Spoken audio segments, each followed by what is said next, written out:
Hello बच्चों। आज हमारे पास इसी क्रम में इसका हमारी एनसीईआरटी का थर्ड एग्जाम्पल है 1.3 class 12th physics NCERT first book का थर्ड एग्जाम्पल। और इससे पहले हमने दो एग्जाम्पल कर लिए हैं कि जो हमारी प्लेलिस्ट पर उपलब्ध हैं, आप वहाँ से उसको देख सकते हो। तो पहले क्वेश्चन पढ़ते हैं और समझते हैं कि क्वेश्चन में इन्होंने हमें क्या दिया है।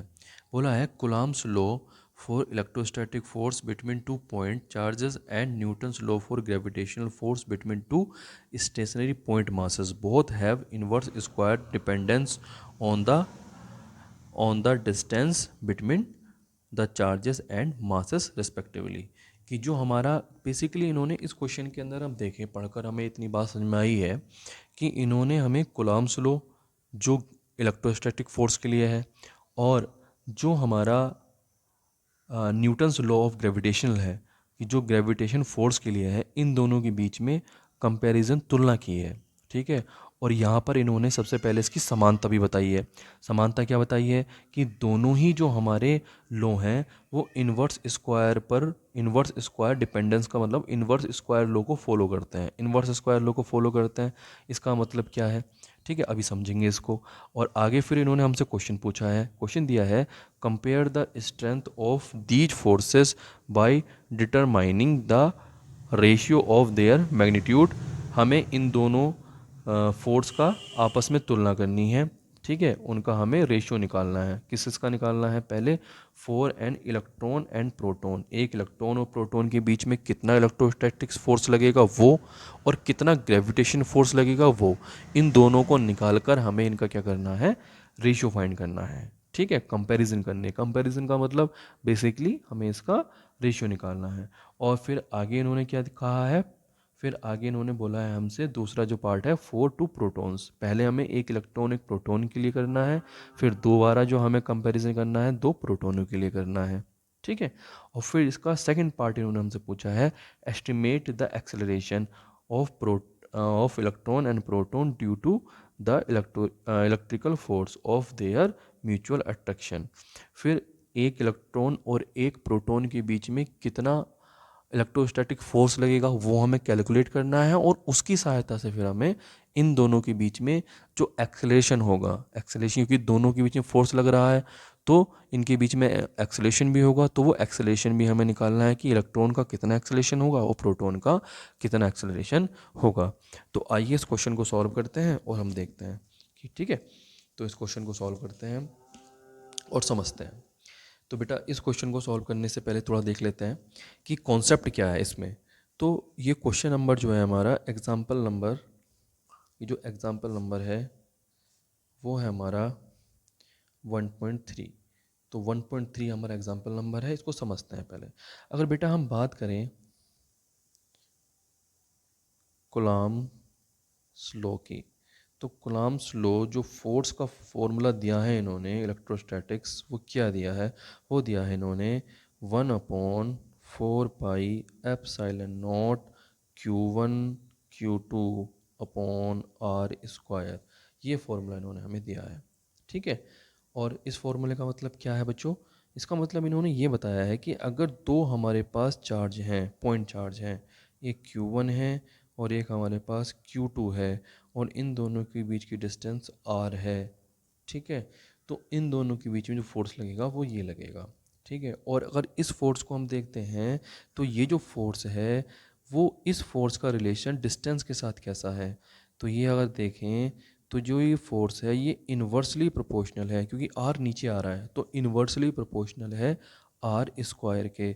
और इसी को बोलते हैं बेटा हम इन्वर्स स्क्वायर लॉ। इसी को बेटा हम इन्वर्स स्क्वायर लॉ के नाम से हम जानते हैं कि हमारा इन्वर्स स्क्वायर लॉ है। ठीक है। अच्छा, ऐसे अगर हम देखते हैं ग्रेविटेशन फोर्स को, ठीक है, जो न्यूटन का जो ग्रेविटेशन फोर्स है, ठीक है,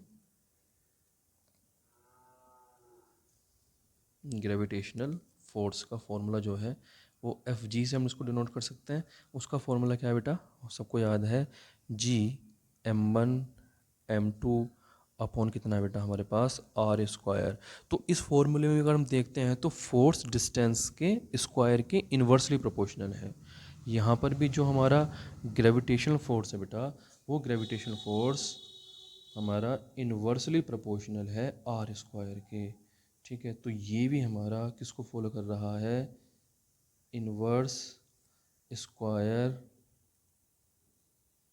ये इन्वर्स स्क्वायर लॉ को फॉलो कर रहा है। ठीक है, ये भी हमारा इन्वर्स स्क्वायर लॉ को क्या कर रहा है बेटा, फॉलो कर रहा है। तो इन दोनों फोर्सेस में हमारी ये समानता है। ठीक है, ये इन दोनों फोर्स के अंदर हमारी क्या होगी बेटा, समानता है। ये समानता इन दोनों नियमों के अंदर है। कोई आपसे पूछता है कि दोनों में क्या समानता है, तो दोनों इन्वर्स स्क्वायर लॉ को क्या करते हैं बेटा, फॉलो करते हैं। अब इसका हम फर्स्ट पार्ट देखते हैं इस क्वेश्चन का। इन्होंने फर्स्ट पार्ट में हमसे कंपैरिजन कराई है। ठीक है, और क्या बोला है हमसे, जरा देखते हैं इसका फर्स्ट पार्ट। फर्स्ट पार्ट में इन्होंने हमसे इलेक्ट्रॉन और दूसरा प्रोटॉन, इन दोनों के बीच में लगने वाले इलेक्ट्रोस्टैटिक फोर्स और ग्रेविटेशनल फोर्स की कंपैरिजन कराई है। तो ज़रा कंपैरिजन कर देते हैं। सबसे पहले हम क्या निकालते हैं, इलेक्ट्रोस्टैटिक फोर्स निकाल लेते हैं इलेक्ट्रॉन और प्रोटॉन के बीच में। ठीक है, तो फॉर्मूला क्या होगा, फॉर्मूला होगा 1/4πε0 Q1 Q2 upon R square, ये हमारा फॉर्मूला होगा। ठीक है, मतलब क्या है, एक हमारे पास इलेक्ट्रॉन है, ठीक है, और दूसरा हमारे पास बेटा क्या है, प्रोटॉन है। दोनों के बीच की डिस्टेंस को हमने आर माना है। ठीक है, तो इनके बीच में लगने वाला जो इलेक्ट्रोस्टैटिक फोर्स है वो ये फॉर्मूला है। ठीक है, 1/4πε0 Q1 Q2 upon R square.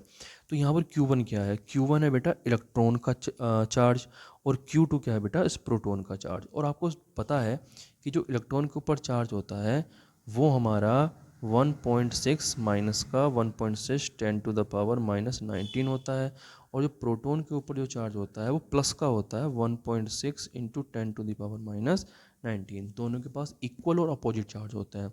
ठीक है, तो दोनों की वैल्यू सेम है, तो मैं इन दोनों को ना ई लेट कर लेता हूँ, ई मान लेता हूँ। और जो साइन है हमें पता है, एक नेगेटिव एक पॉजिटिव है, तो अट्रैक्शन का फोर्स होगा। लेकिन हम बस यहाँ पर इनकी वैल्यू को लगाएंगे, और ई यहाँ पर फिलहाल मैं पुट कर देता हूँ, लास्ट में हम इसकी वैल्यू लगाएंगे। तो आ जाएगा हमारे पास F इक्वल 1/4πε0 Q1 की वैल्यू को भी ई और Q2 की वैल्यू को भी हम ई मान रहे हैं, और अपॉन आर स्क्वायर। और फोर्स कैसा है हमारा, अट्रैक्शन का फोर्स है। ठीक है, फोर्स हमारा कैसा होगा, अट्रैक्शन का, अट्रैक्शन का फोर्स है। क्यों है अट्रैक्शन का फोर्स, क्योंकि एक नेगेटिव है, दूसरा कैसा है, पॉजिटिव है। तो फाइनली हमारे पास क्या निकल कर आया है, फाइनली हमारे पास निकल कर आया है F E equal 1/4πε0 E square हो जाएगा, और अपॉन आर स्क्वायर। इसको इक्वेशन नंबर हम फर्स्ट मान लेते हैं फ़िलहाल के लिए। ठीक है, अभी हमने क्या निकाला है बेटा, इन दोनों के बीच में हमने इलेक्ट्रोस्टैटिक फोर्स निकाला है। ठीक है, अब इसके बाद हमें क्या निकालना है, ग्रेविटेशन फोर्स निकालना है। फिर दोनों को हमें डिवाइड करेंगे तो हमारी कंपैरिजन हो जाएगी, मतलब हम इसका रेशियो निकाल पाएंगे। तो अब हम निकालने जा रहे हैं इन दोनों के बीच में ग्रेविटेशनल फोर्स। तो आइए इन दोनों के बीच में बेटा हम क्या निकालते हैं, ग्रेविटेशनल फोर्स निकालते हैं, एफ जी। फॉर्मूला क्या होता है, फॉर्मूला होता है बेटा G m1 m2 upon R square, ये हमारे पास फॉर्मूला होता है। ठीक है, तो वैसे ही हम देखते हैं इसमें कि एक हमारे पास इलेक्ट्रॉन है और दूसरा हमारे पास क्या बेटा, प्रोटॉन है, और इन दोनों के बीच की डिस्टेंस को हमने कितना लेट किया है, आर माना है। ठीक है, अब हमें ये पता है इस वाली बात का कि जो इलेक्ट्रॉन का मास होता है, क्योंकि यहाँ पर चार्ज नहीं रखना है, यहाँ पर मास रखना है। जो इलेक्ट्रॉन का मास होता है उसको मैं एम ई से रिप्रेजेंट कर रहा हूँ, और जो प्रोटॉन का मास होता है उसको एम सफिक्स में पी से रिप्रेजेंट कर रहा हूँ। दोनों वैल्यू मैं यहाँ पर लगा देता हूँ। इनकी वैल्यू हालांकि हमें क्वेश्चन में गिवन है, वो बाद में हम इसको लगाएंगे, क्योंकि फिर एक साथ ही सॉल्व कर लेंगे इसको। तो यहाँ हो जाएगा हमारे पास एफ जी इक्वल जी m1 की वैल्यू कितनी है, me है, m2 की वैल्यू कितनी है, mp है, और अपॉन कितना हो जाएगा हमारे पास बेटा, आर स्क्वायर हो जाएगा। ठीक है, और इसको हम क्या मान सकते हैं बेटा, इक्वेशन नंबर सेकंड हम इसको लेट कर लेंगे। ठीक है, ये एफ जी जो है ना बेटा ग्रेविटेशनल फोर्स को दिखाया गया है। इसकी जिसका ये जी जो साइन है ना जी बनाया है सफिक्स में, इसका मतलब ये ग्रेविटेशनल फोर्स को दिखा रहा है। तो यहाँ पर हमने ग्रेविटेशन फोर्स भी निकाल लिया है और ऊपर हमने इलेक्ट्रोस्टैटिक फोर्स भी हमने निकाल लिया है। तो अब इन दोनों की बेटा हम क्या कर लेते हैं, कंपैरिजन कर लेते हैं। कंपैरिजन करने का मतलब क्या है, इन दोनों को डिवाइड करना पड़ेगा। तो डिवाइड करने के लिए बेटा हम क्या काम करेंगे, हमें यहाँ पर लिखेंगे divide equation first by equation second. तो इक्वेशन फर्स्ट को इक्वेशन सेकंड से हम क्या कर लेते हैं, डिवाइड कर लेते हैं। तो इक्वेशन फर्स्ट हमारे पास क्या है, तो इक्वेशन फर्स्ट हमारे पास ये है, ठीक है। और इक्वेशन सेकंड क्या है हमारे पास, इक्वेशन सेकंड ये है। तो दोनों को हमें डिवाइड करना है। तो F E electrostatic force upon F जी ग्रेविटेशन फोर्स इक्वल, ठीक है, इक्वल में कितना है, एफ ई की जो वैल्यू है हमारे पास वो है 1/4 pi epsilon naught E square upon R square. तो यहाँ पर लगा देते हैं इसको हम। तो यहाँ पर लगाएंगे 1/4 pi epsilon naught E square upon R square, ठीक है, अपॉन। अब एफ जी की वैल्यू हमारे पास कितनी है, एफ जी की वैल्यू है हमारे पास G M E M P upon R square. यहाँ पर इसको पुट कर देते हैं, G mass of electron into mass of proton upon R square, ठीक है, ये हमने कर लिया। अब बेटा देखो आर स्क्वायर से तो आर स्क्वायर कट जाएगा क्योंकि दोनों के बीच की डिस्टेंस इन्होंने यहाँ पर सेम बताई है, तभी तो कंपैरिजन कर पाएंगे। अब आगे देखते हैं, इसको आगे यहाँ सॉल्व करते हैं। ऊपर क्या है 1 है, यहाँ ई स्क्वायर है, दोनों की मल्टीप्लाई हो जाएगी। तो कितना हो जाएगा बेटा हमारे पास ई स्क्वायर। अच्छा अपॉन में कितना बचा, अपॉन में बचा है 4 पाई नॉट अपॉन, यहाँ पर है बेटा जी M E M P mass of electron mass of proton, और आर नीचे से कट चुका है, ठीक है। तो नीचे कुछ नहीं है तो कितना लेट कर देंगे इसको हम 1। तो 1 तो मल्टीप्लाई में ऊपर पहुँच जाएगा, ठीक है, थोड़ा सा कर लेते हैं। और 1 तो मल्टीप्लाई बेटा ऊपर पहुँच जाएगा, तो हो जाएगा, और इसकी मल्टीप्लाई इसके साथ करेंगे तो हो जाएगा E square upon 4 pi epsilon naught into में यह आ जाएगा G M E mass of electron into mass of proton. अब वैल्यू बेटा हम पुट करेंगे और क्वेश्चन को फिर आगे हम सॉल्व करेंगे कि इसका आंसर हमारा क्या आएगा। तो अब आइए बेटा इसके अंदर हम वैल्यू को, तो आइए बच्चों अब हम इसके अंदर वैल्यू को पुट करते हैं। तो हमारे पास कितना आ चुका है, हमारे पास इन दोनों को डिवाइड करके आ चुका है electrostatic force upon gravitational force equal, अभी हमने इसको फाइंड किया है E square upon 4 pi naught into G mass of electron into mass of proton. तो यहाँ पर वैल्यू को हम पुट करते हैं। तो देखिए बच्चों हमें जैसा कि पता है, ठीक है, अच्छा इसको मैं ऐसे लिख सकता हूँ, जो ये जो 4 पाई एप्सिलॉन नॉट है इसको बेटा ऐसे लिख सकता हूँ मैं 1/4 पाई एप्सिलॉन नॉट इंटू, इसको लिख सकता हूँ मैं E square upon G mass of electron into mass of proton, ठीक है, ऐसे करके लिख सकता हूँ उसको मैं, क्योंकि मुझे पता है कि जो 1/4 पाई एप्सिलॉन नॉट है इसकी वैल्यू हमें पता होती है, और वो कितनी होती है इसकी वैल्यू, वो वैल्यू होती है हमारी बेटा 9 × 10⁻⁹ होती है। तो यहाँ पर हम सबकी वैल्यू को लगाते हैं। तो आइए, तो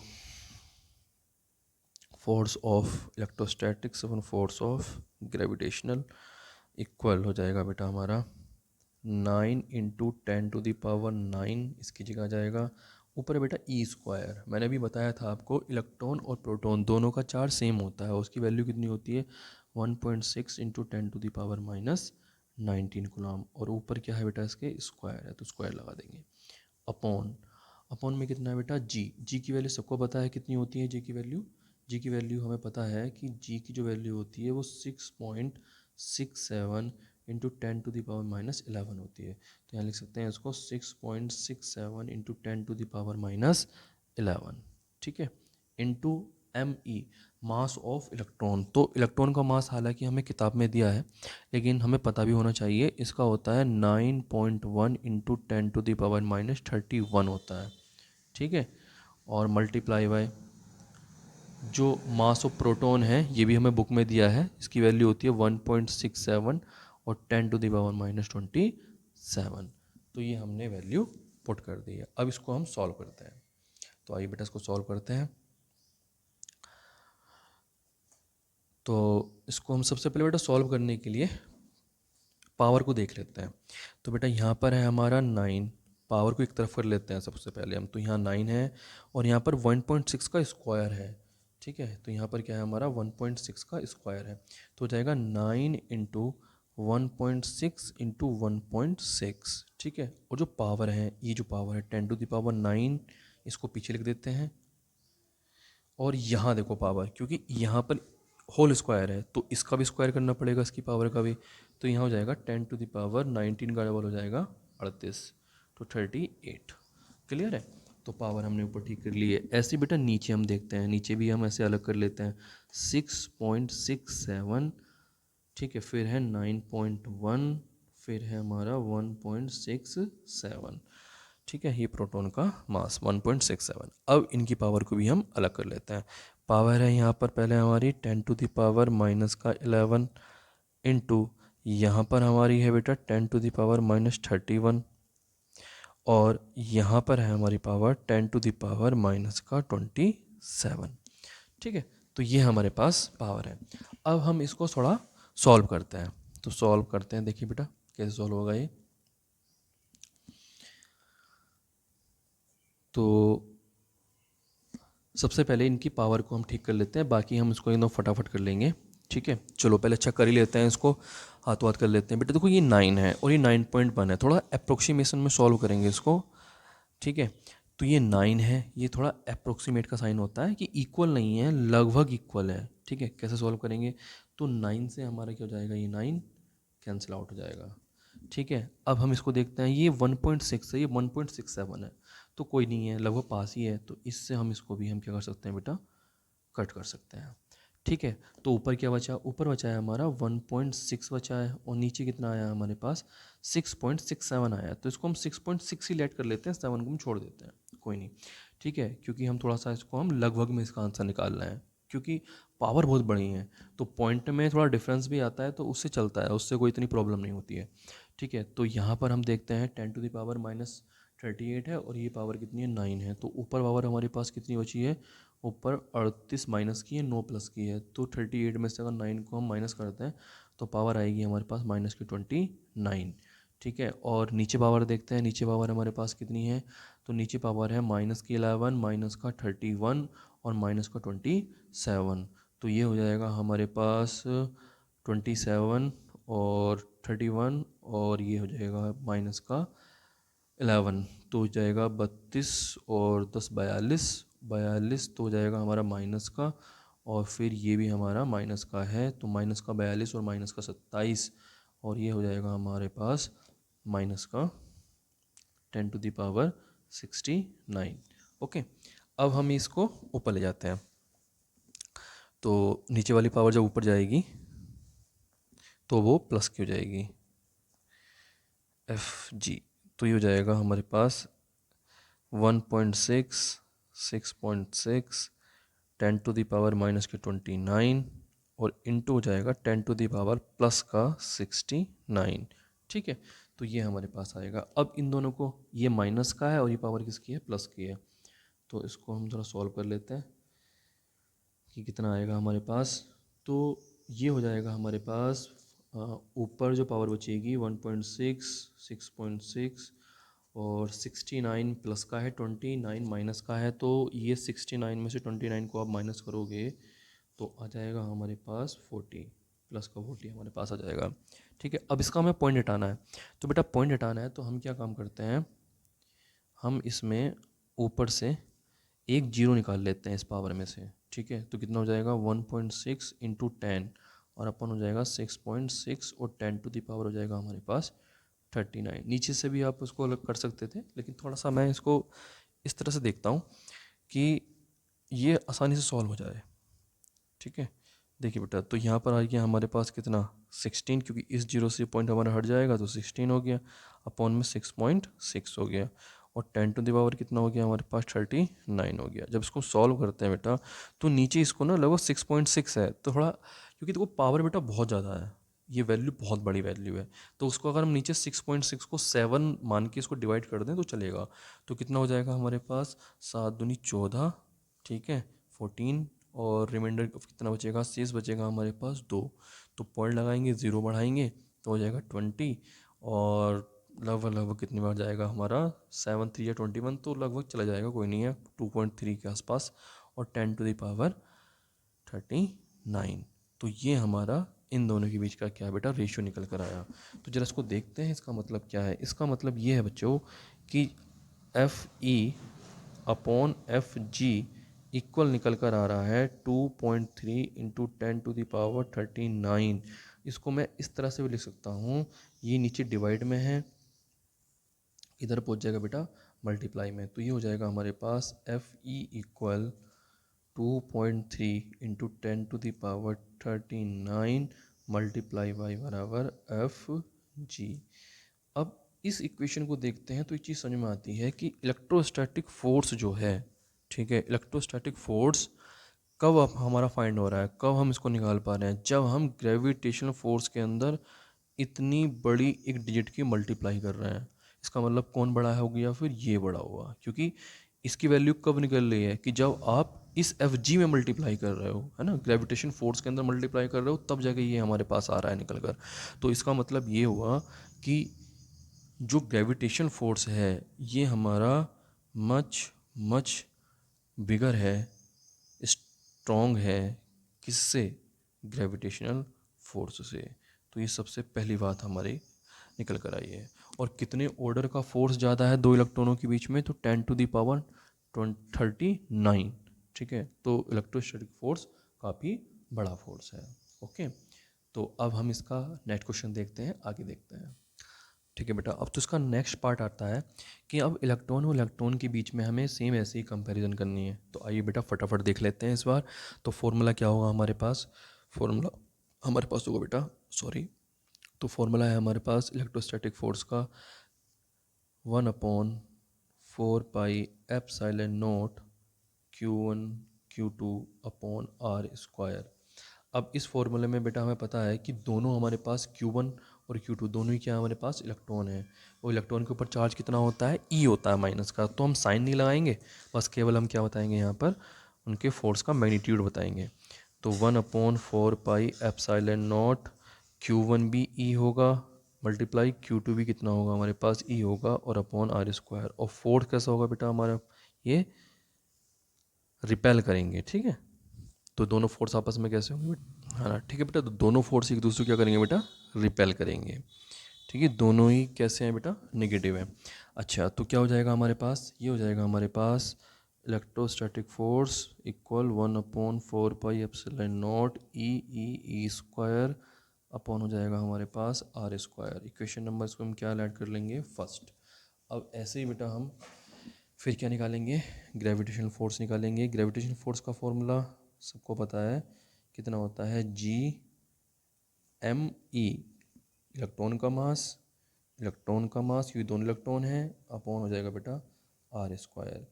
तो ये हमारा कितना हो जाएगा, ये हो जाएगा हमारा gravitational force equal G M E का whole square upon R square, ठीक है। इसको हम इक्वेशन नंबर सेकंड मान लेते हैं। बस अब हमें क्या करनी है बेटा, कंपैरिजन करनी है। तो हम क्या काम करेंगे, इक्वेशन फर्स्ट को डिवाइड कर देंगे इक्वेशन नंबर सेकंड से। तो फर्स्ट है हमारा electrostatic force upon gravitational force equal, इसकी वैल्यू है 1/4πε0 E square upon R square upon, और जो ग्रेविटेशन फोर्स है उसकी वैल्यू है हमारे पास जी एम ई का whole square upon R square, ठीक है बेटा। अब आर स्क्वायर से तो आर स्क्वायर कट जाएगा, और इसको हम आगे सॉल्व करते हैं। तो ऊपर कितना आया है, ऊपर आया बेटा हमारे पास 1/4πε0 ठीक है। और नीचे हमारे पास ऊपर और भी क्या है हमारे पास, ई स्क्वायर है, तो ई स्क्वायर की मल्टीप्लाई 1 में कर देंगे तो ई स्क्वायर हो जाएगा। और अपॉन में कितना है, इसके अपॉन में है फिर हमारे पास जी एम ई का होल स्क्वायर, ये हमारे पास है। ठीक है, आगे देखते हैं इसको हम। तो आगे क्या जाएगा हमारे पास, ये E square upon 4 pi epsilon naught हो जाएगा और इसकी मल्टीप्लाई ऊपर हो जाएगी, तो इसके अपॉन में ये भी आ जाएगा जी एम ई का होल स्क्वायर, तो ये हमारे पास हो जाएगा। ठीक है, अब हम इसको आगे सॉल्व करते हैं और वैल्यू इसके अंदर हम लगाते हैं। तो बेटा ये हो जाएगा हमारे पास F E upon F G equal E square upon 4 pi epsilon naught G M E square. ठीक है, इसमें वैल्यू पुट करते हैं। अगर वैल्यू ई की बात करें तो ई इलेक्ट्रॉन के ऊपर चार्ज, तो 1.6 इंटू 10⁻⁻19, क्योंकि मल्टीप्लाई हो रही है 2 बार लिख सकते हैं इसको, 1.6 सॉरी स्क्वायर हो रहा है ऊपर तो उसको 2 बार लिख सकते हैं, 1.6 इंटू 10⁻⁻19 अपॉन, बेटा ये है 1/4 पाई एप्सिलॉन नॉट। तो 1/4 पाई एप्सिलॉन नॉट की जो वैल्यू होती है वो कितनी होती है, वो होती है बेटा हमारे पास 9 इंटू 10⁻9 होती है। ठीक है, क्योंकि ये 1 अपॉन में ही तो है ना, तो 1 अपॉन की वैल्यू पूरे की कितनी होती है, तो 9 इंटू 10⁻9 होती है। ठीक है, अभी मैंने ऊपर ही बताया आपको इसको। जी की वैल्यू यहाँ पर क्या होगी, अपॉन में है, तो इसकी वैल्यू होती है हमारे पास 6.67 10⁻11। और एम ई का मतलब कितना हुआ बेटा, मास ऑफ इलेक्ट्रॉन, तो इलेक्ट्रॉन का मास होता है 9.1 10⁻31 मल्टीप्लाई बाय 9.1 इंटू 10⁻31, ये हमारा होता है। ठीक है, अब हम इसको आगे इसको हम सॉल्व कर लेते हैं। पहले हम क्या काम करते हैं, पावर को देख लेते हैं इस बार सबसे पहले, है ना, कि पावर हमारे पास कितनी हो रही है। तो बेटा -के 19 तो 38 हो गया, 38 हो गया माइनस का, और प्लस के कितने हैं, 9 हैं। तो 38 में से -के 38 है और 9 प्लस के हैं, तो कितने बचेंगे हमारे पास, तो हमारे पास बचेंगे, पावर में आ जाएगा हमारे पास माइनस का 29 आ जाएगा। ठीक है, क्योंकि 38 में से 9 घटाएंगे तो 29, तो कितना बचेगा हमारा 1.6 इंटू 1.6, और पावर हो जाएगी ऊपर हमारे माइनस का 29। नीचे देखते हैं, नीचे भी पावर पहले चेक कर लेते हैं बेटा कि नीचे हमारी पावर कितनी हो रही है। तो -के 11 ये है, ठीक है, -के 31 और -के 31 ये है हमारा, तो 31 और 31 हो जाएगा हमारा 62, 62 हो जाएगा, 62 और 11, 62 और 63, 63 और 10 कितना हो जाएंगे हमारे पास, 73 हो जाएंगे। ठीक है, तो ये हो जाएगा 6.67 और 10⁻⁻ हो जाएगा हमारे पास 73, माइनस का 73, क्योंकि माइनस में है। ओके, ठीक है, अब इसको सॉल्व करते हैं। तो बेटा इसको सॉल्व कर लेते हैं।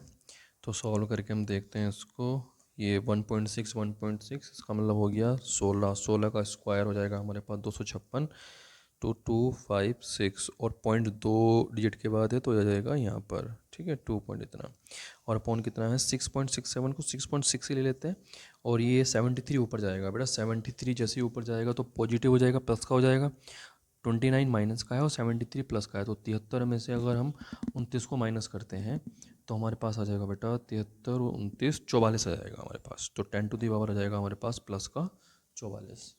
ठीक है, अब हम इसको सॉल्व करते हैं, इसको फर्दर आगे देखते हैं इसको हम। तो ऊपर आया है हमारे पास, यहाँ से हम क्योंकि डिवाइड करना है 6.6 से, तो यहाँ से एक हम पावर ले लेते हैं, मतलब यहाँ से हम 10 ले लेते हैं, तो हो जाएगा 2.56 इंटू 10, और पावर हो जाएगी हमारी 43, और अपन हो जाएगा हमारे पास 6.6। ठीक है, तो ये हमारे पास आ जाएगा 10 से इसका पॉइंट एक आगे आ जाएगा, तो ये हो जाएगा हमारे पास 25.6 अपॉन 6.6 इंटू 10⁻43। तो इसको हम आगे डिवाइड करते हैं। तो बेटा इसको 6.6 को थोड़ा अप्रोक्सीमेट में सॉल्व कर लेते हैं, और इसको 7 लेट कर लेते हैं, और 7 से हम इसको 25 को डिवाइड कर देते हैं, तो कितना आ जाएगा हमारे पास 7 या 21। ठीक है, 7 या 21 3, और कितना बचेगा हमारे पास 4 बचेगा, पॉइंट लगाएंगे, 0 बढ़ाएंगे तो हो जाएगा हमारे पास ये 7 पंजे 35 और 7 छिंग 42, तो लगभग 6 बार कर लेते हैं, कोई नहीं, क्योंकि जो छोटा छोटा ही माना है हमने ना इसको, तो 3.6 इसको हम कर लेते हैं और 10 टू दी पावर आ जाएगा हमारे पास 43। तो ये हमारे पास इसका आंसर निकल गया है, 2 इलेक्ट्रॉनों के बीच में। तो 2 इलेक्ट्रॉनों के बीच में कितना ग्रेविटेशनल और फोर्स और इलेक्ट्रोस्टैटिक फोर्स का जो रेशियो होगा वो 3.6 इंटू 10 टू द पावर 43 होगा। ठीक है, ठीक है। अब इसका थोड़ा आगे वाला पार्ट देखते हैं। जो बेटा इस क्वेश्चन का जो बी पार्ट इन्होंने बोला है, इसमें बोला है इन्होंने कि हमें एक्सेलरेशन फाइंड करना है। ठीक है, हमें एक्सेलरेशन फाइंड करना है प्रोटॉन और इलेक्ट्रॉन का। कि मतलब क्या है, समझते हैं इसको। कि एक हमारे पास इलेक्ट्रॉन है और एक हमारे पास क्या है बेटा, प्रोटॉन है।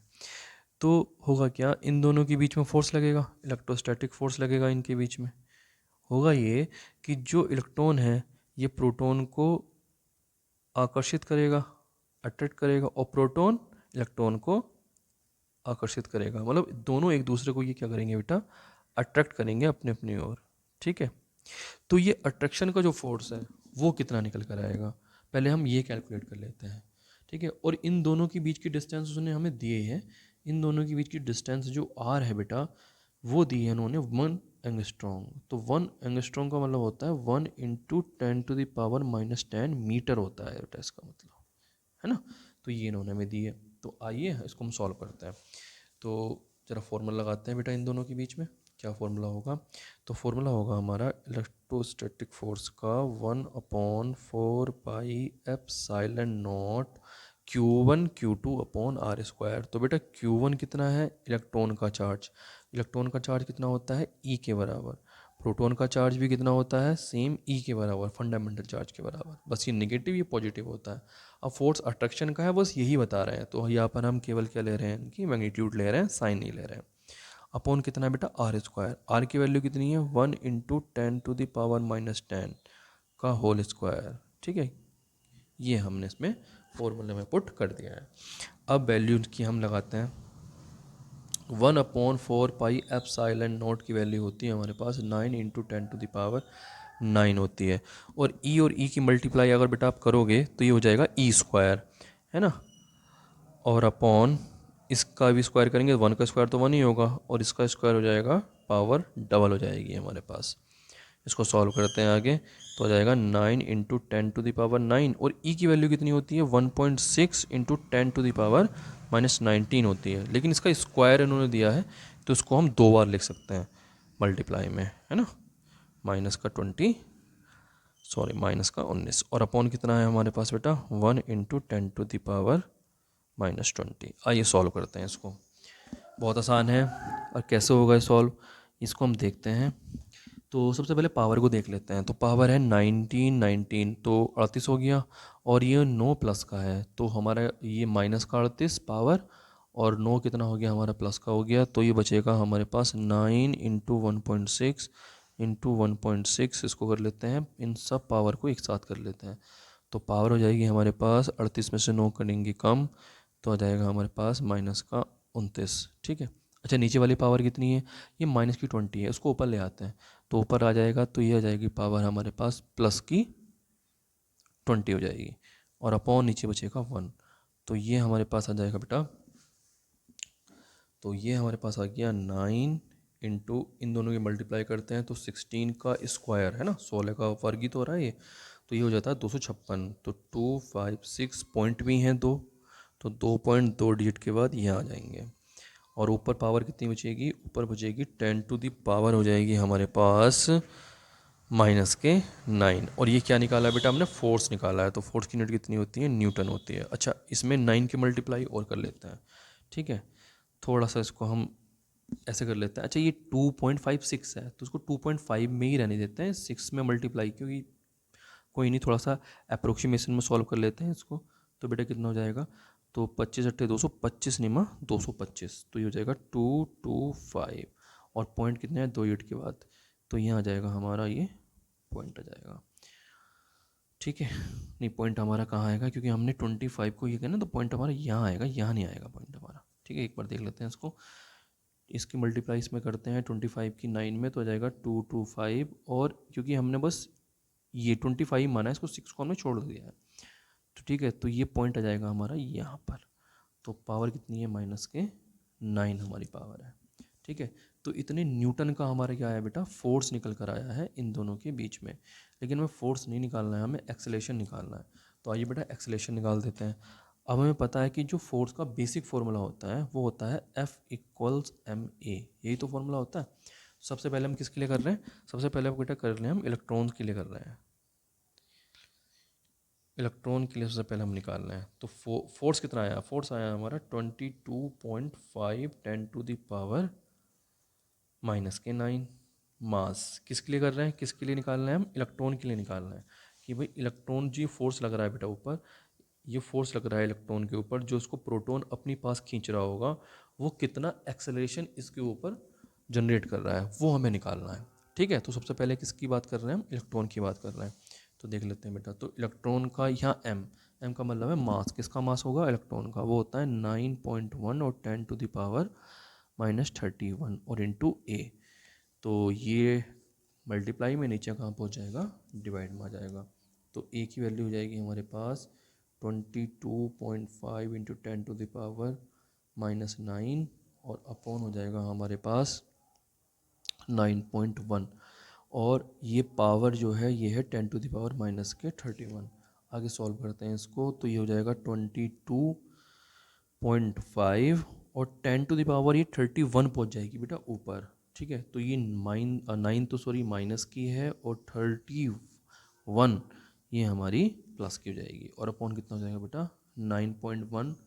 ठीक है, अब इसको डिवाइड करना, इसको हमें डिवाइड कर लेते हैं, 9.1 को 9 ही मान लेते हैं, ऊपर ही 22.5 है, तो 22 ही इसको मान के हम सॉल्व कर देते हैं।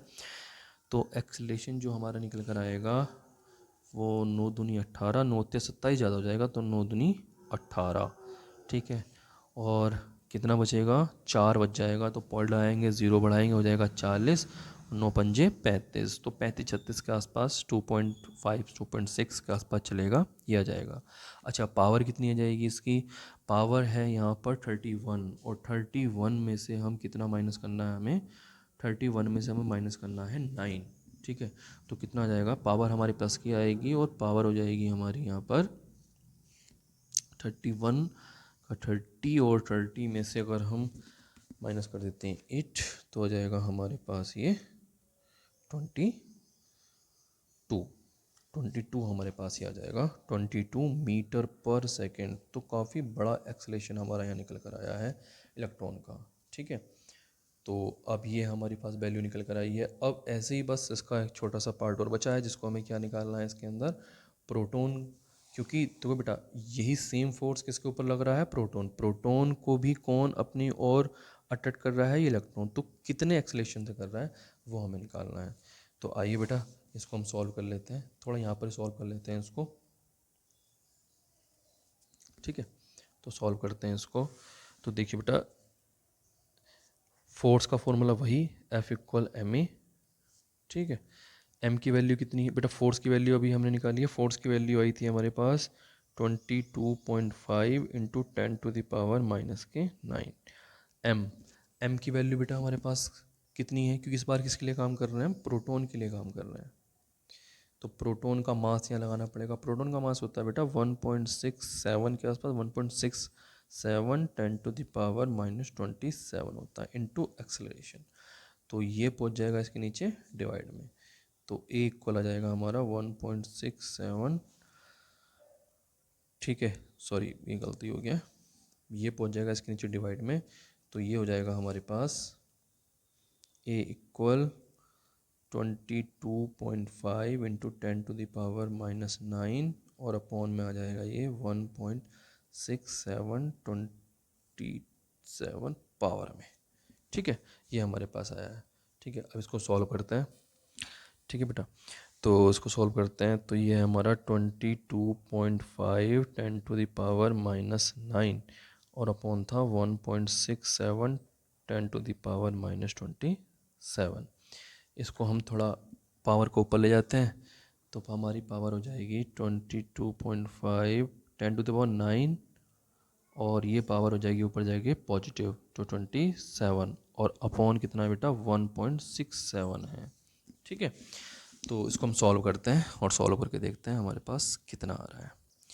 ठीक है, ऊपर कितना है बेटा हमारा 22.5 है, तो उसको 22 ही इसको मान लेते हैं और नीचे हमारा 1.67 के आसपास। तो 1.67 का मतलब बेटा कितना हो गया लगभग हमारा, चलो उसको हम 1.6 को अप्रोक्सीमेट में से तो ये 1.5 के आसपास मानना चाहिए, लेकिन चलो कोई नहीं, इसको हम 2 अगर लेट कर लें, इसको हम 1.67 को 2 मान के निकालें हम, तो ऊपर हमारा 22 है तो उसका आधा हो जाएगा, तो लगभग हमारा आ जाएगा 11। ठीक है, तो ये हमारा 11 आ जाएगा।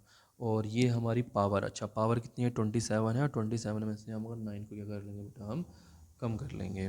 ठीक है, तो पावर हो जाएगी हमारे पास यहाँ 18 हो जाएगी हमारी पावर। ठीक है, तो 10⁻18 मीटर पर सेकंड हो जाएगी। अब बेटा इसको हमने 2 क्यों ऐड किया ना, ये तो थोड़ा सोचने वाली बात है, क्योंकि मुझे पता है पावर बहुत बड़ी आ रही है। अगर यहाँ 1.23 25 26 27 कुछ भी होगा तो उसका इतना इफेक्ट नहीं पड़ेगा, क्योंकि हमारा मेन चीज़ ये है 10⁻18, इसके ऊपर आगे 18 जीरो लगाना है। ठीक है, तो वैल्यू बहुत ज़्यादा बड़ी है, तो पॉइंट के बाद जो हमारे वैल्यू भी आएंगी उसके अंदर कोई इतना इफेक्ट नहीं पड़ने वाला है, इसलिए हमने इसको ऐसा करा है। ठीक है, इसको हमने 1.67 का मतलब कितना हो गया उसको देखें तो थोड़ा सा को ऐसे ही समझें तो 1 रुपया 67-70 पैसे के आसपास है, तो उसको लगभग 2 रुपये के आसपास मान के हमने इसको सॉल्व कर लिया है। ठीक है, तो 11 इंटू 10⁻18 मीटर पर सेकंड स्क्वायर, सॉरी यहाँ पर गलती हुई है, मीटर पर सेकंड स्क्वायर आएगा क्योंकि ये एक्सेलेरेशन है, तो इसका जो यूनिट होती है मीटर पर सेकंड स्क्वायर होती है। ये हमारा आंसर आया है। अच्छा शायद पीछे भी हमने ऐसे किया है, उसको हम देख लेते हैं। हाँ, यहाँ पर भी जो हमने एक्सेलेरेशन निकाला था इलेक्ट्रॉन का, तो यहाँ पर बेटा मीटर पर सेकंड स्क्वायर लगाना रह गया था, तो मीटर पर सेकंड स्क्वायर होगा यहाँ पर, क्योंकि यूनिट जो होती है मीटर पर सेकंड स्क्वायर होती है। ठीक है, तो ये क्वेश्चन हुआ, काफ़ी लेंथी क्वेश्चन था। आई होप सो कि क्वेश्चन आपको समझ में आया होगा। आप इसको सॉल्व कीजिए, फिर मिलते हैं आपसे नेक्स्ट वीडियो में।